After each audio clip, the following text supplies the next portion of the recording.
Jadi yang pertama amalannya adalah saya ingin ajarkan zikir dalam Al-Quran yang bisa menguatkan roh tatkala dilanda penyakit-penyakit semacam yang kita hadapi pada saat ini. percaya nggak sama ucapan Nabi? Ya nggak percaya ya nggak apa-apa, lihat aja nanti. Corona sudah siap menyerang.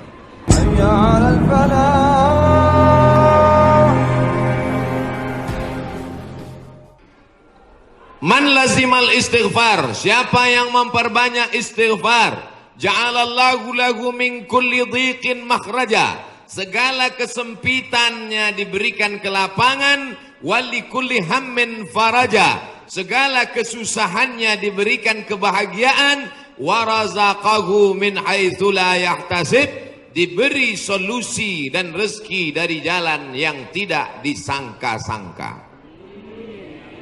Ini sekarang banyak yang dadanya sempit. Kenapa? Karena takut corona.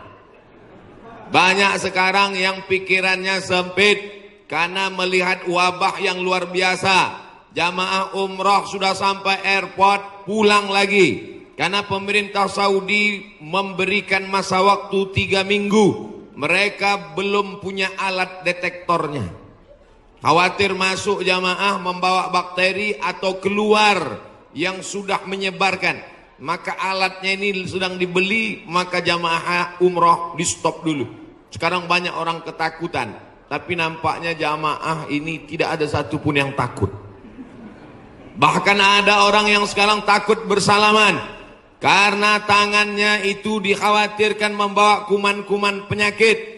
Kemana-mana pakai penutup mulut, masker. Harga masker satu kotak sudah naik 2,9 juta. Tapi jamaah pagi ini tidak ada yang takut bersalaman. Tangan saya hampir copot tadi ditarik. Tidak ada yang takut cipika-cipiki. Saya ditarik-tarik, dipeluk. Ini nampaknya jamaah memang siap mati. Bukan, tapi tingkat tawakal dan berserah dirinya kepada Allah sudah putus. Insya Allah kita semua diselamatkan Allah Subhanahu wa ta'ala. Jadi yang pertama amalannya adalah memperbanyak istighfar. Astaghfirullah Rabbal baraya, astaghfirullah minal khataya. Bagi yang mau pakai lagu-lagu begitu, yang nggak suka lagu diam-diam aja. Astaghfirullahaladzim, astaghfirullahaladzim, astaghfirullahaladzim, astaghfirullahaladzim, astaghfirullahaladzim. Yang mau panjang, astaghfirullahaladzim alladzi la ilaha illa huwal hayyul qayyum wa atubu ilaih. Yang mau lebih panjang, sayyidul istighfar. Allahumma anta rabbi la ilaha illa anta khalaqtani wa ana abduka wa ana ala ahdika wa wa'dika ma sata'tu a'udzubika min syarri ma sana'tu abu laka bi ni'matika alayya wa abu bi dzambi faghfir li fa innahu la yaghfiru dzunuba illa anta. Yang belum hafal tulis di Google Sayyidul Istighfar, enter, pilih image, gambar, print, baca, jadikan sebagai wallpaper desktop, dihafal, di print, tempel di dapur dekat kompor. Pagi-pagi sambil masak, Allahumma anta rabbi la ilaha anta khalaqtani wa ana abduka. Siang masak, baca lagi, memperbanyak istighfar. Janji Rasulullah sallallahu alaihi wasallam, man lazimal istighfar, siapa yang memperbanyak istighfar, ja'alallahu lahu min kulli dhiqin makhraja, segala kesempitan hidupnya diberikan kelapangan, wa min kulli hammin faraja, segala kesusahannya diberikan kebahagiaan, wa razaqahu min haitsu la yahtasib, diberi rezeki dari jalan yang tidak disangka-sangka. Maka percaya nggak sama ucapan Nabi? Ya nggak percaya ya nggak apa-apa, lihat aja nanti. Corona sudah siap menyerang. Bapak Ibu yang dimuliakan Allah Subhanahu wa ta'ala, tidak ada yang bisa menolong kita kecuali Allah. Tidak ada yang bisa menenangkan batin jiwa kita kecuali Allah. Maka ingat-ingat banyak-banyak Allah. Dosa kita banyak, silap kita banyak. Siapa yang tak berdosa? Angkat tangan. Yang gak berdosa itu cuma 3. Orang tidur, anak bayi, orang gila. Dikatakan orang tidur sudah bangun dari tadi. Dikatakan anak bayi sudah akil balik. Yang ngaku nggak punya dosa, alternatif tinggal pilih nomor 3. Yas'alunaka 'anir ruh. Qulir ruhu min amri rabbi wa ma utitum minal ilmi illa qalila. Muhammad sallallahu alaihi wasallam, mereka semua banyak bertanya kepadamu tentang esensi roh. Katakan pada mereka, roh itu urusanku. Semua infonya hanya dimiliki Allah Subhanahu wa taala. Dan kalian tidak diberi pengetahuan kecuali sedikit. Sedikit untuk urusan fisik, silakan. Ya, gali analisis terkait tentang fisik, bedah. Dapatkan kebutuhannya, teliti bagian-bagiannya, dapat kita infonya. Tentang akal silakan temukan, kreasi. Dapatkan ciri-ciri pengetahuan yang baru, bidang-bidangnya, turunan-turunannya. Tapi roh, kata Allah, hanya aku yang tahu nutrisinya. Maka diturunkanlah kemudian nutrisi roh untuk menguatkan nilai spiritual seseorang yang bisa menguatkan fisik dan akalnya. Awas, hati-hati ya. Kalau fisiknya sakit, tapi rohnya sehat, itu boleh jadi daya tahan tubuhnya semakin kuat. Dalam arti, bisa jadi, walaupun fisiknya kurang sehat, tapi rohnya kuat, dia bisa menjalani kehidupan dengan baik. Tapi kalau rohnya sakit, walaupun fisiknya terlihat sehat, sesungguhnya dia dalam keadaan selemah-lemahnya dalam beraktivitas. Nanti kita akan buktikan. Ya. Apa nutrisinya? Ibadah. Karena itu tidak ada nutrisi terbaik bagi roh kecuali ibadah. Untuk itulah kita diperintahkan sholat, diperintahkan mengaji, diperintahkan puasa, diperintahkan baca Al-Quran, diperintahkan tahajud. Apa esensinya? Untuk memberikan masukan kepada roh. Berikan makanannya supaya dia sehat. Berikan makanannya supaya dia kuat. Apa kaitan dengan kondisi saat ini? Dari hal yang saya paparkan ini, teman-teman sekalian, maka kita bisa bersama-sama menghadapi, ya, musibah yang tengah kita alami saat ini dengan virus corona. Kita bagi pada 2 bagian. Pertama, secara fisik, rujuk Kementerian Kesehatan. Bagaimana informasi dari pemerintah yang disampaikan kepada kita, kita ikuti itu. Ya. Perilaku hidup yang sehat. Ya, kemudian cari makanan yang dibutuhkan yang kuat. Hindari begini, begitu. Tipsnya kita ikuti. Karena itu ikhtiar. Ya, ikhtiar secara fisikal yang kita bisa ikuti pedoman-pedomannya. Tapi ada bagian juga yang sangat penting. Yang terkait dengan pedoman roh. Karena sekuat-kuatnya fisik, kalau rohnya lemah, maka akan berpengaruh pada ketahanan fisiknya. Saya beri contoh sederhana begini. Fisiknya kelihatan sehat, tidak ada luka, nggak ada masalah. Cuma rohnya sakit. Iri hati, dengki, perasaan pesimis, perasaan tak enak hati. Itu ketika terjadi menimpa roh, dampaknya pasti akan hadir ke fisik. Sakit iri hati, hatinya rohnya yang sakit, fisiknya kuat. Tapi makan jadi nggak enak. Ketemu orang jadi nggak nyaman. Tidur jadi nggak enak, terbawa ke fisik. Sebaliknya penyakit fisik, kalaupun rohnya bagus, fisiknya kena penyakit, tapi tetap beraktivitas akan tetap semangat. Nabi Ayyub itu kan serangan fisiknya kuat. Tapi karena kondisi rohnya kuat, untuk ibadah pun luar biasa. Baru saat kondisi penyakit mengganggu kepada ibadahnya, baru mohon kepada Allah Subhanahu wa taala diberikan kesembuhan. Baik. Karena itu, terkait dengan ini saya ingin memberikan pendekatan-pendekatan spiritual bagaimana kita bisa menguatkan roh sehingga daya tahan tubuh kita untuk terbantu, ya, bisa menguatkan diri dan setidaknya membangun kepercayaan diri agar kita tetap beraktivitas dengan sempurna dan sebaik-baiknya. Ini penting saya sampaikan karena beberapa pekan ini saya menerima pesan tidak hanya dari Indonesia tapi dari saudara-saudari kita yang di luar negeri, khususnya di bilangan Korea, kemudian ada di Jepang, di beberapa tempat bahkan yang jangankan untuk ta'lim, untuk sekedar sholat berjamaah pun sekarang belum diizinkan untuk berada di masjid atau di tempat-tempat terbuka karena dikhawatirkan tersebarnya dengan mudah virus COVID-19 ini. Ya, kita turut mendoakan insyaallah semoga Allah ringankan, mudahkan dan hilangkan, ya, penyakit yang dimaksudkan sehingga memudahkan saudara-saudari kita untuk beribadah kembali dengan baik. Ya, kemudian yang kedua saya ingin ajarkan zikir dalam Al-Quran yang bisa menguatkan roh tatkala dilanda penyakit-penyakit semacam yang kita hadapi pada saat ini. 1, jika kita tidak tertimpa dengan penyakitnya, tapi khawatir itu hadir di lingkungan kita, maka diajarkan doa oleh Al-Quran terkait doa yang pernah dibacakan Nabi Ibrahim alaihissalam.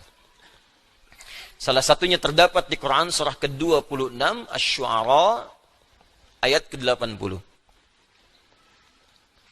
Wa idza maridtu fahuwa yashfin.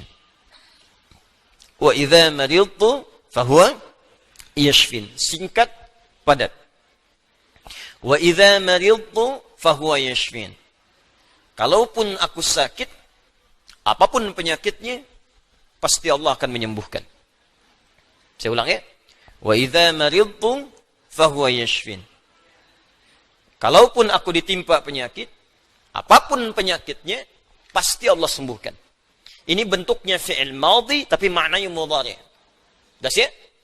Kalaupun aku sakit, wa idza kalau ketemu fi'il madhi, maknanya mudhari'. Sebaliknya, mudhari ketemu dengan iz, maknanya madhi. Iz yaqulu, iz, ya, iz misalnya, iz bertemu dengan fi'il mudhari, maknanya madhi.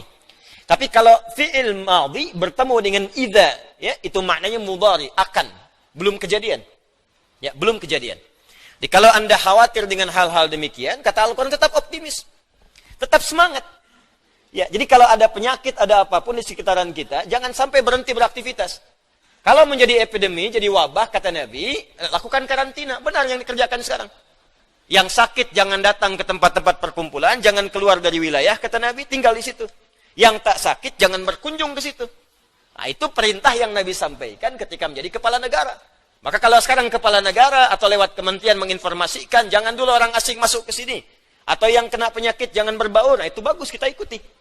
Ikuti. Sekarang DMI, Dewan Masjid Indonesia, memberikan pengumuman. Ada 6 poin di situ. Kita ikuti dengan baik. Ya, jadi kalau yang sedang sakit, sedang flu, batuk-batuk, dan sebagainya, dirasakan bisa menular misalnya, maka tinggal di rumah. Sholat. Ya, jangan berbaur dulu, khawatir menular. Itu standar dalam hadis Nabi. Itu biasa. Tapi kalaupun Anda misalnya berhadapan dengan orang-orang dan belum tahu bagaimana penyebarannya, tindakan preventif penting, silakan. Mau pakai masker yang lain. Tapi keyakinan perlu dibangun. Kata Allah, wa idza maridtu fahuwa yashfin. Yakin. Ingat, ajal tidak terkait dengan penyakit. Ajal itu terkait dengan maut. Ingat baik-baik. Ajal terkait dengan maut, bukan dengan penyakit. Ya, belum tentu Anda ditimpa penyakit langsung meninggal, belum tentu. Karena banyak orang sehat pun wafat seketika. Jadi gak ada kaitan penyakit dengan kematian. Ingat ya, kematian terkait dengan ajal. Quran surah ke-7 ayat 34. Walikulli ummatin ajal. Setiap umat ada batas waktu hidupnya. Fa idza jaa ajaluha la yastakhiruna sa'atan wa la yastaqdimun. Kalau sudah tiba ajalnya, maka tak bisa Anda mohon dimajukan, tak bisa pun dimundurkan. Nah, ayat ini ingin mengatakan, sudah kalau mau itu urusan Allah. Mau dengan kematian, mau dengan mau dengan penyakit, mau dengan yang lainnya, kalau tiba ajal yang meninggal. Kalau belum tiba, ya nggak akan wafat. Makanya nggak usah terpikir bunuh diri, nggak ada kerjaan. Ya. Minum baygon misalnya 1 kontainer, ya kalau belum tiba ajalnya nggak akan wafat. Ya, jelas ya. Dan kalaupun sedang sakit, jangan dikait-kaitkan dengan kematian. Mungkin yang nengok meninggal duluan. Bisa jadi begitu. Atau dokter yang mengobati, wafat duluan. Ya, mungkin terjadi. Karena itu, kalaupun Anda kemudian, misal ada vonis dari dokter, Anda terkena, Anda suspek, Anda macam-macam. Tidak. Jangan simpulkan dengan hal-hal yang kecil dulu. Ketika Anda simpulkan, dekatkan dengan kematian, justru itu akan menurunkan imun Anda, sehingga kekebalan tubuh itu semakin menurun. Kuatkan. Ya, wa idza maridtu fahuwa yashfin. Kalaupun saya sakit, Allah pasti akan sembuhkan. Tapi jaga diri baik-baik dengan hal-hal yang tadi diisyaratkan. Yang kedua, kalau Anda terkena penyakitnya dan divonis menjadi bagian dari ahli penyakit itu, misal yang sekarang terkena misalnya kena corona, atau kena yang lain, kena cancer, kena macam-macam, maka Allah ajarkan zikir yang selanjutnya yang bisa Anda bacakan, tapi tolong dibacakan dengan penuh keikhlasan dan permohonan kuat kepada Allah Subhanahu wa taala. Saya akan gabungkan 3 surah sekaligus. Insya Allah kalau Anda bacakan dengan benar, di situ ada janji dari Allah, seperti Allah janjikan kepada Nabi Ayyub, penyakit apapun selain kematian, Allah akan berkenan menyembuhkannya. Pertama, saya urutkan dulu dari urutan ayatnya. Quran surah ke-17. Quran surah 17 Al-Isra. Ayat 82. Sudah? Ayat 82. Disambungkan ke Quran surah ke-21. Al-Anbiya. Ayat 83 sampai 84. Nanti saya bacakan ayatnya. Terakhir ditutup dengan Quran surah pertama. Al-Fatihah ayat 1 sampai 7. Quran surah ke-17 Al-Isra ayat 82. Quran surah ke-21 Al-Anbiya ayat 83 sampai 84 dan ditutup dengan Quran surah Al-Fatihah ayat 1 sampai ayat 7. Sekarang perhatikan baik-baik. Awas, ini bukan ilmu takatik ya. Ini isyarat Al-Quran. وَنُنَزِّلُ مِنَ الْقُرْآنِ مَا هُوَ شِفَاءٌ. Ini poinnya. وَرَحْمَةٌ لِلْمُؤْمِنِينَ وَلَا يَزِيدُ الظَّالِمِينَ إِلَّا خَسَارًا. وَنُنَزِّلُ مِنَ الْقُرْآنِ. Dan kami turunkan dari ayat-ayat Al-Quran itu مَا هُوَ شِفَاءٌ. Ada yang bisa menjadi syifa. Apa itu syifa? Obat. Apa itu obat? Syifa. Ibu syifa, ibu obat. Baik. Obat penawar itu ada 2 nama. Seperti penyakit pun ada 2 nama. Satu, obat bagi penyakit fisik yang standar. Disebut dawa namanya. Dawaun. Penyakitnya daun, obatnya dawaun. Ya, ada riwayat mengatakan likulli da'in dawaun. Setiap penyakit pasti ada obatnya. Kecuali kematian. Ya, kecuali kematian. Selain kematian, kata Nabi ada obatnya. Ya, kalau kita mau kreatif, kita dapatkan analisis, dapatkan hadis. Ya, likulli da'in dawaun. Da itu penyakit fisik. Ya, pusing, sakit perut, sakit gigi, macam-macam. Kata Nabi, Anda kreatif, dapat obatnya. Obat untuk fisik ini disebut dawa namanya. Ada yang kedua, disebut dengan maradun. Maradun. Marad itu lebih kepada penyakit hati. Penyakit jiwa, roh. Ini. Quran surah kedua Al-Baqarah ayat 10. Fi qulubihim marad fazadahumullahu marada. Ada orang-orang munafik yang kena penyakit. Fisiknya sehat, kuat, ke masjid nomor 1, saf pertama dia. Cuma di hatinya ada penyakit. Ya, masuk masjid nyanjung Nabi, keluar masjid mencela Nabi. Nah, itu penyakit, hati-hati. Masuk masjid, nyanjung-nyanjung, keluar mencela-cela. Di depan berkata baik, di belakang menjelek-jelekan. Ah, itu sakit. Ah, itu sakit tuh. Ya. Apa penyakitnya? Marad. Obat penyakit hati, ini, maka namanya bukan dawa, tapi disebut dengan syifa. Syifa. Syifaun. Tahan, pelan-pelan. Jikalau ada orang iri hati, orang dengki, mohon maaf, orang terkena penyakit hati yang lainnya, maka obatnya tidak akan pernah ditemukan di apotek atau di rumah sakit tertentu. Silahkan Anda datang ke Kimia Farma, datang ke apotek-apotek yang Anda dapatkan di sekitaran, Century dan sebagainya. Tanyakan, ada nggak obat penyakit hati? Ada nggak obat iri hati? Ada nggak obat dengki? Nggak akan ditemukan. Kenapa? Karena mereka khusus menangani penyakit-penyakit fisikal. Disebut dengan daun. Tapi kalau syifa, maka ini erat kaitannya dengan penyakit yang pertama ini. Penyakit hati. Di mana ditemukannya? Kata Allah, وَنُنَزِّلُ مِنَ الْقُرْآنِ. Solusinya ada dalam Al-Quran. Maka nanti Allah turunkan beberapa amalan-amalan yang saat dikerjakan amalan itu bisa menghikis, menyembuhkan, bahkan menghilangkan penyakit-penyakit hati. Cari ayatnya. Maka Anda akan temukan kalimat-kalimat dalam Al-Quran, ayat-ayat bimbingan. Ini obat untuk menghilangkan malas. Ini obat untuk menghilangkan iri hati. Bahkan ini mencegah penyakit dengki. Kalau ada orang sekitaran dengki dengan kita, bacakan ayat ini. Turun surah Al-Falaq. Kalau ada orang munafik, bacakan surat yang ini. Kalau ada orang ini, bacakan surat yang ini. Nah, pencegahan-pencegahannya, obatnya ditemukan bagiannya di Al-Quran. Tapi syifa juga memiliki makna yang kedua. Dia adalah obat bagi penyakit fisik yang sudah sulit ditemukan obat dan penawarnya. Kalau dokter sudah mengatakan, sudah ini nggak ada obatnya, ini belum ditemukan penawarnya, maka Allah turunkan kemudian beberapa ayat dalam Al-Quran berupa zikir-zikir tertentu yang kalau dilakukan dengan benar, maka melahirkan penawar yang tidak ditemukan secara fisikal. Apa diantaranya? Yuk kita bacakan Quran surah ke-21 Al-Anbiya ayat ke-83 sampai 84. Kenal Nabi Ayub? Bagus. Ada yang kenal di sini. Baik. Bukankah ujian Nabi Ayub salah satunya kena penyakit fisik? Bukankah ujian Nabi Ayub alaihissalam salah satunya kena penyakit fisik? Ya. Pertama ujian harta, habis semua asetnya. Yang kedua ujian keluarga, wafat semua anaknya. Yang kedua ketiga ujian fisik. Diuji dengan penyakit, yang belum ditemukan obatnya, tidak akan pernah dirasakan orang sebelumnya, tidak dialami orang setelahnya, saking parahnya penyakitnya. Dokter mengatakan sudah nggak ada obat. Orang mengatakan secara klinis mustahil sembuh, nggak ada obatnya. Maka apa yang dikerjakan oleh Nabi Ayub alaihissalam?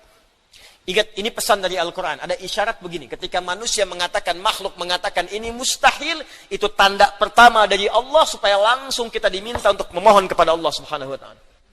Jadi kalau ada orang mengatakan ini nggak bisa, itu langsung tanda langsung dari Allah supaya tinggalkan pendapat makhluk, minta kepada Khalik. Itu poinnya. Makanya seringkali ujian penyakit itu diantaranya mendorong kita untuk mendekat kepada Allah. Jadi kalau Anda diberikan penyakit sampai parah, nggak menyebut nama Allah juga, perlu dikasih apa lagi supaya ingat sama Allah? Jadi kalau diberikan yang paling parah, nggak sempat menyebut nama Allah juga, Anda perlu dikasih apa lagi? Karena itu seringkali ujian itu, kata Nabi, jika Allah mencintai seorang hamba, diberikan ujian supaya dekat dengan Allah. Innallaha idza ahabba 'abdan ibtala. Allah itu kalau sudah cinta dengan seorang hamba, diberikan ujian supaya ingat, nyebut. Mungkin sebentar lagi wafat, sebut nama Allah, dekatkan diri dengan Allah. Makanya, maaf ya, nikmat kesehatan itu berharga ketika sakit. Ya, syukur nikmat itu datang ketika sakit. Peningkatan ibadah hadir ketika sakit. Begitu diuji, ingat Allah. Nah, ini yang dikerjakan Nabi Ayub alaihissalam. Begitu penyakitnya sudah mulai mengganggu beliau ibadah, maka perhatikan zikirnya. Amalkan ini, bacakan dengan penuh ketulusan. Wa Ayyuba, dan kami buka kisah Ayub alaihissalam. Idh nada rabbahu anni massani yadurru wa anta arhamur rahimin. Ini zikirnya.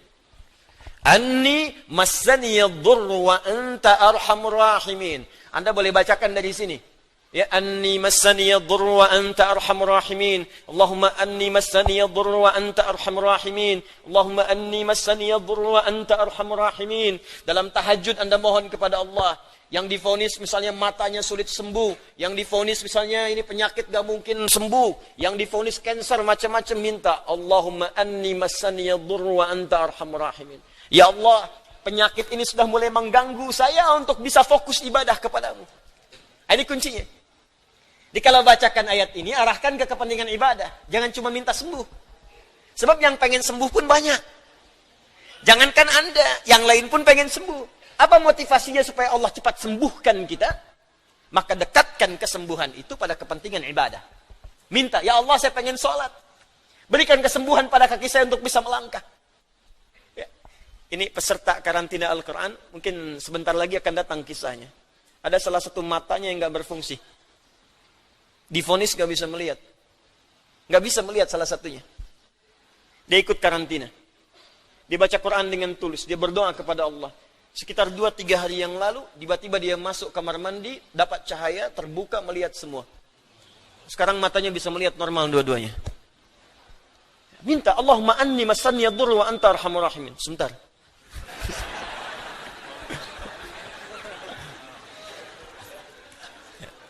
Ya Allah, ini penyakit sudah mulai mengganggu saya untuk ibadah. Saya pengen ke masjid ya Allah. Saya pengen Jumatan. Saya pengen jamaah ya Allah. Cuman karena ini saya nggak bisa lagi jamaah. Bukankah engkau menyukai hambamu yang jamaah ya Allah? Bukankah engkau menyukai hambamu yang sholat bersama ya Allah? Bukankah engkau menyukai zikir ya Allah yang kau dengar setiap waktu ya Allah? Wa anta arhamur rahimin, sedangkan engkau yang paling sayang padaku. Kalau yang paling sayang saja tidak engkau sembuhkan, lantas kepada siapa lagi aku mohon dan meminta? Kalau kepada yang paling sayang saja tidak menyembuhkan, kepada siapa lagi aku mesti meminta? Anda tahu apa jawabannya? Fastajabna lahu fakashafna ma bihi min dhurrin wa atainahu ahlahu wa mithlahu ma'ahum rahmatan min indina, ujungnya wa dzikra lil abidin. Kata Allah, kalau ada orang yang mengamalkan zikir ini seperti Ayub mengerjakannya, aku akan sembuhkan penyakitnya, hilangkan semua kesulitannya, bahkan aku kembalikan aset-asetnya yang dirasakan hilang. Anda biaya keluar sekian juta, puluhan juta, miliaran dibalikin oleh Allah, seperti Allah mengembalikan Ayub dan anak-anaknya plus aset-asetnya. Anaknya meninggal 12, sembuh kembali, istrinya hamil lagi. Setiap hamil, lahiran kembar, lahiran kembar. Lahiran sampai 12 kali, anak 24. Aset balik semuanya. Terakhir, bacakan surah Al-Fatihah dengan benar, karena Al-Fatihah disebut langsung juga oleh Nabi sallallahu alaihi wasallam sebagai syifa, sebagai syifa. Seperti pernah kepala suku saya kisahkan di pertemuan awal, tersengat kala jengking dan medis mengatakan tidak mungkin sembuh, diruqyah kemudian dibacakan itu dan Allah berikan kesembuhan. Wallahu a'lam bissawab. Ini bagian dari ikhtiar roh, bukan bagian dari pendekatan-pendekatan obat fisik. Dan semoga dengan itu Allah memberikan ketenangan, kemudahan, dan menghilangkan segala kesulitan di sekitaran kita insyaAllah. Ini sebagai respon dari beberapa saudara-saudari kita yang meminta penguatan dan doa. Sekali lagi.